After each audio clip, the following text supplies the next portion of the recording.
ഒരിക്കൽ ശിവഗിരിയിൽ വച്ച് കൃഷ്ണനാശാനും ശ്രീനാരായണ ഗുരുദേവനും തമ്മിൽ ഒരു സംഭാഷണം നടന്നു. ഗുരുദേവ, ഇപ്പോൾ അമേരിക്കയിൽ നിന്നോ മറ്റൊരുതരം മഷി വരുത്തുന്നുണ്ട്. കുട്ടികളെ കൊണ്ടതിൽ നോക്കിച്ചാൽ മരിച്ചവർ രൂപം കാണുമത്രേ. നാമരിയും കുട്ടികൾക്ക് നല്ലപോലെ തെളിഞ്ഞു കാണാം. മുതിർന്നവർ നോക്കിയാൽ ചിലർക്കൊക്കെ തെളിയും.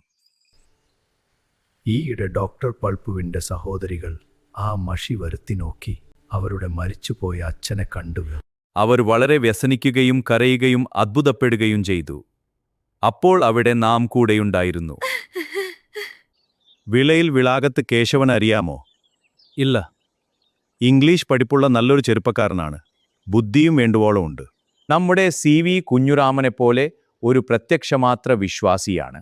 കേശവൻ തന്റെ മരിച്ചുപോയ അച്ഛനെ അപരിചിതനായ ഒരു ബാലനെ കൊണ്ട് മഷിയിൽ നോക്കിച്ചു കണ്ടു. ആ ബാലൻ പറഞ്ഞ ലക്ഷണമൊക്കെ ഒത്തിരുന്നതിനാൽ കേശവനും വിശ്വസിക്കേണ്ടി വന്നു.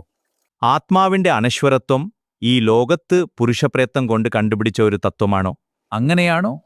ആയിരിക്കേയില്ല. ഈശ്വരൻ മഹർഷിമാരിൽ കൂടി വെളിപ്പെടുത്തിയ തത്വമാണ് എന്നെ ഇതിന് പറയാൻ പറ്റുമെങ്കിലും ഇതൊക്കെ ഓരോത്തരം മനോവിഭ്രാന്തിയുടെ പ്രകടനങ്ങളല്ലേ എന്ന സന്ദേഹമാണ് നമുക്കുള്ളത്.